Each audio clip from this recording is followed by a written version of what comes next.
नमस्कार मित्रांनो, शक्तिपीठ महामार्ग 13 जिल्ह्यातील आणि 40 तालुक्यामधून जाणारा हा 856 किलोमीटरचा महामार्ग. या महामार्गाच्या नवीन मंजुरी देण्यात आली यांच्या संदर्भातील एक GR निर्गमित करण्यात आला आणि आता यांच्या अंतर्गत कोणत्या गावामधून हा रोड जाणार आहे, हा एक प्रश्न या ठिकाणी निर्माण झालेला होता. कारण बऱ्याच साऱ्या जिल्ह्यांमध्ये यांचे अलाइनमेंट बदलण्याचे आलेले होते. आणि मित्रांनो, यापूर्वीसुद्धा वेगवेगळ्या महामार्ग कोणत्या जिल्ह्यातून जाणार, कोणत्या गावातून जाणार यांच्याबद्दल वेळोवेळी विचारण्यात केली जात होती. आज त्या पूर्ण दिग्रजपासूनच बांद्यापर्यंतच कोणत्या गावामध्ये हा महामार्ग जाऊ शकतो, त्यांच्या जवळचे गाव आणि कोणती असतील, यांचा प्रवास कसा असणार आहे, हे सविस्तरपणे माहिती घेऊन व्हिडिओ बनवण्याचा प्रयत्न करणार आहोत मी. आणि मित्रांनो, यांच्या संदर्भातील सर्वे नंबरची यादी अधिकृत शासनाच्या माध्यमातून प्रकाशित केली जाईल आणि यांचा जो रोड मॅप प्रकाशित केला जाईल. परंतु आपल्याकडे उपलब्ध असलेल्या माहिती, म्हणजे आमच्याकडे जे उपलब्ध आहे माहिती, ह्या माहितीनुसार रोड नेमका कोणत्या गावातून जाऊ शकतो असा एक डेमो म्हणून एक व्हिडिओ बनवत आहे. कसा प्रवास असू शकतो, काय अलाइनमेंटचे चेंज झालेले आहेत, सोलापूरमधून हा कसा वळणार आहे आणि साताऱ्यामधील कुठे कुठे जाणार आहे, आणि हेच आपण थोडक्यात समजून घेण्याचा प्रयत्न करणार आहोत. मित्रांनो, हा जो रोड आहे हा वर्ध्याच्या बाजू म्हणजे दिग्रजमधून निघणार आहे आणि आता ह्या बांद्यापर्यंत जाणार आहे, म्हणजे बांद्याऱ्यापर्यंत जाणार आहे. आणि हा पहिला जो 802 किलोमीटरचा रोड होता हा आता 856 किलोमीटरचा केलेला आहे. आणि यांच्यामधील दिग्रजमधून हा रोड निघाल्यानंतर गणेशपूरच्या पुढे आल्यानंतर दिग्रजमधून हा रोड निघणार आहे. यांच्यानंतर तिगावच्या उजव्या बाजूला रोटा धोत्रा, यांच्या डाव्या बाजूची जे चिकणी पाळेगाव, यांच्यानंतर पुढे देवळी बायपासपासून पुढे जर आलो तर इसापूरच्या उजव्या बाजूला इकपाल, वाटेखेडा, खर्डा, यांच्यानंतर शिरपूरच्या उजव्या बाजूला माहितीनुसार सोनेगाव, मांजर, वागळ, त्यांच्यानंतर पुढं जर गेलो तर कामोळा, आणि असं करत करत जो कळमच्या दक्षिणी कळे याला बायपास असणार आहे. आणि त्यांच्यानंतर पुढे असाच कोणालाही शिवनी, जोळमाई, यांच्यानंतर वडनेरे यांच्या डाव्या बाजूला असणारे रथ, चांदणा उजव्या बाजूला परत असणारे वडगाव, येवती आणि मुरुझळीच्या मधून हा पुढे वडझळीकडे जाणार आहे. त्यांच्यानंतर पुढे खेरगावच्या बाजू अकोला बाजारकडे जाणार आहे. त्याच्यानंतर पुढे बारातांडा आणि कुराडच्या मधून रोड पुढे जाणार आहे आणि बोरगाव कुराच्या दोन्हीच्या मधून हा रोड जाणार आहे. म्हणजे एकंदरीत यवतमाळच्या दिग्रज आणि घाटजीच्या मधून हा रोड बोरगाव आणि कुरा पासून पुढे दरडेवाळीपासून धानोडा, यांच्यानंतर खाली हिवराच्या पुढे खडका, सवाना आणि महागाव यांच्यामधून हा रोड जाणार आहे. इथून पुढे गेल्यानंतर लागणारे तीर्थक्षेत्र म्हणजे माहूरगडाच्या डाव्या बाजूला हा रोड पुढे जाणार आहे. धानोडा इथून पुढे राऊतवाडी, म्हणजे राऊतवाडीच्या आणि हिरवायाच्या मधून हा पुढे जाणार आहे. खडका, कोरवाडीच्या आणि मधून हा आंबोडा, कौरवाडी, आणि या ठिकाणी कालगाव, महागाव अशी गाव आहेत. यांच्या सवानाच्या आणि त्यांच्या हा रोड पुढे जाणार आहे. पुढे उटी आणि मुडा, नेहरूनगर, साधूनगर, कोठारी आणि राजुराच्या मध्ये पुढे बेलदरी, नंदनगाव या गावांच्या बाजू, चिल्ली, अमनापूर या दोन्हीच्या मधून हा रोड पुढे जाणार आहे. आता ह्या उमरखेड्याच्या उत्तरेकडील बाजू हा रोड पुढे जाणार आहे. नागेशवाडी, दहागाव, बेलखेडे, रंगोली, करोडी अशी हे गाव आहेत. यांच्या गावाच्या आसपासपासून हा रोड जाणार आहे आणि पुढे जाणार आहे ह्या एकमध्ये. आता इथं एकामध्ये गेल्यानंतर पुढे उंपेगावचा आणि धानोरा आहे आणि धानोरा तमसाच्या वरच्या बाजूने एक असा मोठा टर्न मारणार आहे, कारण या ठिकाणी वनक्षेत्र आहेत आणि वनक्षेत्रामुळे हा धानोरा तापमानापासून उत्तरेकडे वळणार आहे, अर्थात आपल्याकडे हिंगोलीकडे वळणार आहे. आणि निवगाच्या खालच्या बाजूचा रोड जो पुढे जाणार आहे तो वारुडा आणि पोली आणि बोरगावमधून पुढे नेवरी, देवजा आणि जेवराडीच्या मधून हा पुढे आखाडा, बाळापूर, पेठा गावाच्या मधून पुढे जाणार आहेत. आणि पोत्रा आणि कोठारवाडीच्या मधून पुढे जाणार आहेत.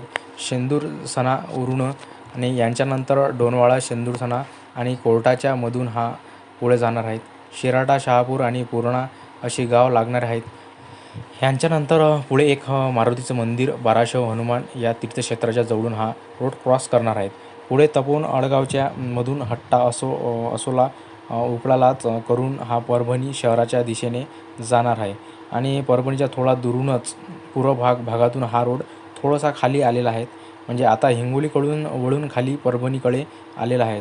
यांच्यानंतर पुढे पिगळी, परवंगणा, झाडगाव आणि लोहगाव नंतर जो पोरवाड आणि यांच्यानंतर थोडी कैलासवाडी आणि या ठिकाणी जे काही आपलं दैठणा रुग्णाजवळ आहे. इथून रोडला पुन्हा एकदा मेन रोडला क्रॉस करेल आणि जो आपला गंगाखेड परभणी रोड आहे या रोडला क्रॉस करून हा पुढे जाणारा आहे.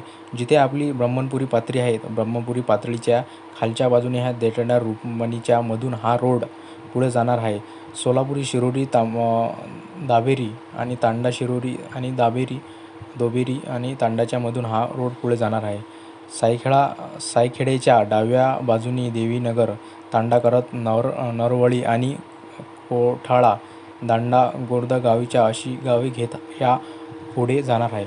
धामोनी, शेलू आणि परळी कोठाळी इथून पुढे एक तीर्थक्षेत्र आहे आणि त्या ठिकाणी गोपीनाथगड. आता गोपीनाथगडाच्या बाजू हा वेलंबावरून बहादूरवानी आणि टाळेगावच्या मधून खाली दाभेपाडाला जाणार आहे.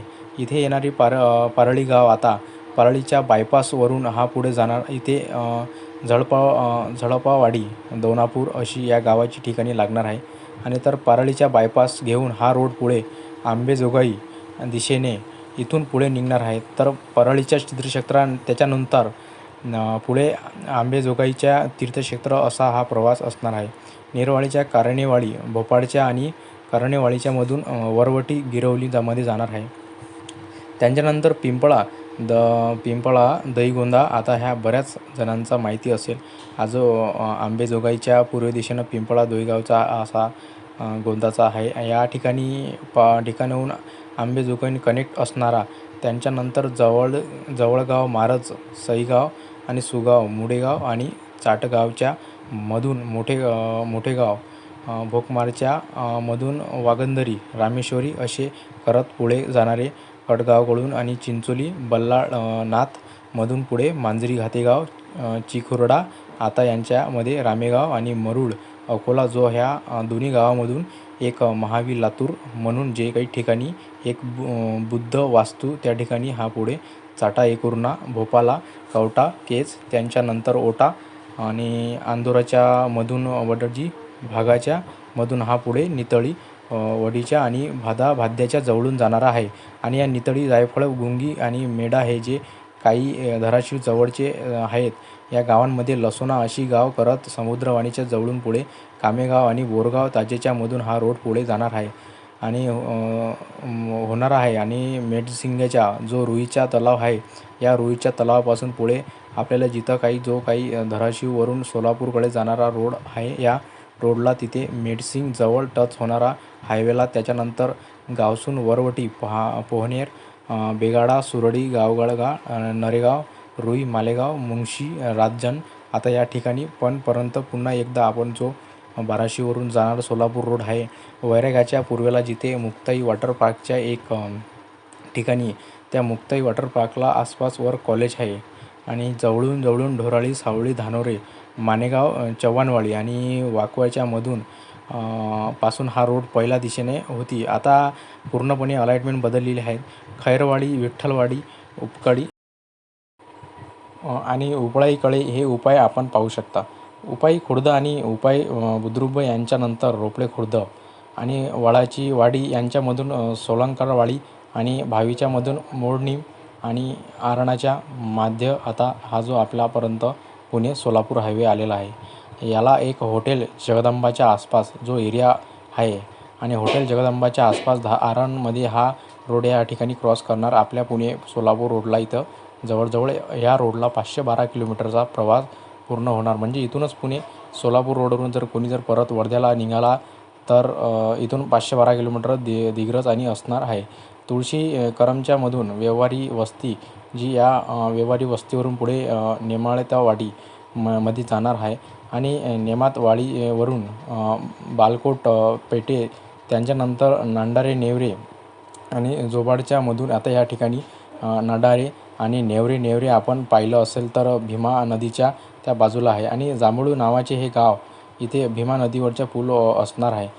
जोबाळमधून जांभूडमधून पूल क्रॉस केल्यानंतर, नदी क्रॉस केल्यानंतर पुढे विठ्ठलवाडी आणि मालखांबी, उघेडवाडी, वेळापूरच्या उजव्या बाजू पुढे जाणारा आहे. मदलवाडी, निमवाडी या ठिकाणी एक साखर कारखाना आहे. आता इथे पूर्ण आपला पठारी प्रदेश आहे, म्हणजे माळराना आहे. आणि तया मल्हार साखर कारखान्यापासून पुन्हा मगरवाडी, गारवळ, जलभावी, हवालदरवाडी आणि खडकी यांच्यानंतर मसडवडला बायपास मारून मसवडच्या पण उजव्या बाजूचे पुढे दिगळवाडी असा प्रवास असणारा आहे. ढाकणी, कुकळवाडा, दिवारवाडी, हिवाळी, विखाळे आणि भिकारवाडी असं करत या मायनीच्या जवळ जाणार आहे. आणि मसवड प्रमाणच्या मायनीला सुद्धा बायपास मारून पुढे माऊली आणि वालखडच्या मधून नागेवाडी, धानवड, नेवारी आणि धानवडच्या मधून विट्याकडे जाणारा. आता हा विटेच्या डावीकडून विटाला बायपास मारून डावीकडे हा रोड पुढे आंबेगाव, शेकळभव, धवलेश्वर इथे जे काही आता जे अभयारण्य लागणार आपल्याला सागरेश्वर अभयारण्यामुळे थोडं अलाइनमेंट यांची बदलणार आहे. सागरेश्वर अभयारण्यापासून हा कालंबी, भालवणी, शिरगाव, देवराष्ट्रे, कुंडल अशा प्रकारे खाली येणारे गोगाव आणि दुधाडीच्या मधून सतापेवाडी, मासूची वाडी, नवखेडे मध्ये येणारी ह्या त्यांच्यानंतर तुळजापूर, त्यानंतर कामेडी येथे पिपाणी, येलुरू, कुंडलवाडी, जुनं पारगाव, यावरे, नवं पारगाव, जुना पारगाव, नवा पारगाव या ठिकाणी लागणार आहे. त्यानंतर झकाळे, नितवळेकेर्ले, कोरपळे आणि सुपारीच्या मधून कोळेत्री, बीड या ठिकाणी भायेश्वर आणि बीड यांच्यामधूनच हा रोड पुढे जाणार आहे. त्यांच्यानंतर शिरोडी, धुमाला, साडोली, धुमाला, माळसवाडे, मासूर, त्यांच्यानंतर येलवडे, राशिवडे, टिकरपूर, बारवळी, तुळशी, कपिलेश्वर, मालपे, फारुतवाडी, बोरवळे या ठिकाणी आल्यानंतर एक तीर्थक्षेत्र पुन्हा एक कनेक्ट होणार आहे. आदमापूरच्या बाळूमाला या ठिकाणी जाण्यासाठी एक असणार आहे. त्यांच्यानंतर आणि निलपाण्य कुडच्यामधून पुढे दरवाढ्यात जाणार. त्यांच्यानंतर मसवे, खानापूर, त्यामधून गारगोटी, पुष्पनगर. आता या ठिकाणी नदीच्या बाजू हा रोड असणार आहे. सोनारवाडी, सेनगाव, करवाडीच्या सलोनी, वेडगच्या सोनुरली, त्यांच्यानंतर मेघोली, वेळवट्टी आणि आजारा. आता आजच्या लेफ्ट साईडला आजल्याला सुद्धा बायपास मारून हा पुढे पोळेगाव, कळून, लाडगाव, साठेवाडी अशा प्रकारे पुढे जाणार आहे. कणूर, बोल्लेवाडी, पिलानी, मसुरे, इसारपूरच्या आणि मसुरेच्या मधून हारवळ जाणारी कुंभवळे, कुंभावळे, केगळ. आता या ठिकाणी काय आहे काय नाही एक मोठी युटून म्हणू शकत नाही. याला पूर्णपणे नागमोडी वळणा टाईप एक मोठा वळण हा एक पूर्णपणे घाट एरिया आहे. त्यांच्यामध्ये चौकलकडे जाणारा एक चौकलकडून पुन्हा उडेल फणसवळे, भुकेली किंवा त्या भागातून काही जिथून घाटाचा रस्ता आता हा फायनल होईल त्यामधून झोलांबे, पळवे, देगवे करून बांद्याकडून जाणार आहे. आणि इथं 856 किलोमीटर या रस्त्याचा प्रवास पूर्ण आहे. असा आहे एकूण 802 ऐवजी 856 किलोमीटरचा प्रवास शक्तिपीठ महामार्ग असणार आहे. आता यांच्यामध्ये अलाइनमेंट चेंज होतील किंवा अलाइनमेंट दुसरेसुद्धा असू शकतात. यांच्या अधिकृत माहिती येईल, परंतु काही आपल्याकडे उपलब्ध माहिती म्हणजे आमच्याकडे जी उपलब्ध माहिती होती त्यानुसार हा रोड प्रकारच्या नकाशाकडून मी रोड तुम्हाला 856 किलोमीटरमध्येच बारीक जरा तीर्थक्षेत्र जोडलेले आहे. आणि जाणार असं ज्योतिर्लिंगामध्ये आपण जर पाहिलं तर औंढा नागनाथ असेल, पारडी वैजनाथ असेल, यांच्याबरोबर महादेवाचा आणखी एक ठिकाण जर आपलं पाहिलं तर शिखर शिंगणापूर असणार आहे. पंढरपूरच्या जवळ जाणारा हा नरसिंगापूरच्या जवळून जाणारा हा ते देखील जोडली जाणारी एक. याचबरोबर आपण जर पाहिलं तर आंबेजोगाई असणार आहे, माहूरगड असणार आहे. यांच्याबरोबर कोल्हापूरसुद्धा जवळून कनेक्टिव्हिटी असणार आहे. पन्हाळा असेल, यांच्याबरोबर बाळूमामाच्या आदमापूर असणार आहे किंवा सुद्धा बरेच सारे महादेवाचे, मारुतीचे मंदिर असणार आहे. इतर किंवा जी ठिकाणी असतील ती यांच्या अंतर्गत जोडली जाणार आहे. आता तर मित्रांनो, अशा प्रकारची हे शक्तिपीठ महामार्गाचा प्रवास असणार आहे. आता खूप सारा विरोध याला शेतकऱ्यांच्या माध्यमातून केला जातो आहे आणि ज्या ठिकाणी विरोध झालेला आहे त्या ठिकाणी हा रोड बदलणारा प्रयत्न केलेला आहे. परंतु आणखी काही लातूर आणि परभणी हे 2 जिल्हे आहेत जिथे काही महामार्ग खूप मोठ्या प्रमाणात विरोध आहेत आणि कोणाकोणाला हे पडत आहे की तर रस्त्याचा पुढचा प्रवास सुकर होईल किंवा यांच्यामधील आणखी सुद्धा काही अलॉटमेंट बदलण्याची शक्यता असू शकते. यांच्या संदर्भातील जे काही अपडेट येतील, जे ओरिजिनल अपडेट येतील, सर्व यांच्या आधी आल्यानंतर आम्ही ह्या आमच्या चॅनलवर टाकतो. अपडेट आल्याकडे आमचे उपलब्ध होतील ते अपडेट आपल्याकडे वेळोवेळी चॅनलच्या माध्यमातून घेण्याचा प्रयत्न करणार आहोत. चॅनलला सबस्क्राईब करून टाका, काळे बटन दाबून द्या चॅनलच्या खालची असे नवीन व्हिडिओसाठी. जय हिंद.